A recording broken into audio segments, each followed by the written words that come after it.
দেখো আজকে আমার বড় রামপুরায় গেছিলো, তো ওখান থেকে কিছু ফল নিয়ে এসছে আমার ছেলের জন্য। মানে আমি বলেছিলাম যে আমার ছেলের জন্য কিছু ফল নিয়ে আসতে, তো আমি বলেছিলাম অল্প করে নিয়ে আসতে। আর এতটা আঙুর নিয়ে এসছে, মানে আমার ছেলে এখন আঙুর খেতে শেখেনি, তাও নিয়ে এসছে।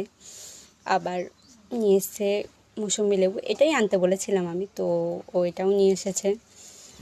আর এনেছে আপেল নিয়ে এসছে, 3টে আপেল নিয়ে এসছে।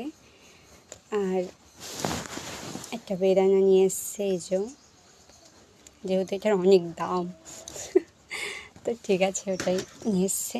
আর কিছু নিয়ে এসছে কলা, তো কলা আমাদের ও নিয়ে এসে রাখা মাত্রই আমাদের হাফ খাওয়া হয়ে গেছে। তো আজকে এতগুলো ফল নিয়ে এসছে আমার ছেলের জন্য, মানে বলেছি অল্প করে আনতে, মানে কলা আর লেবুটাই আনতে বলেছিলাম মেনলি, আর ও এত কিছু নিয়ে চলে এসেছে। তো এগুলো নিয়ে আসলো, তাই তোমাদের সঙ্গে একটু শেয়ার করলাম।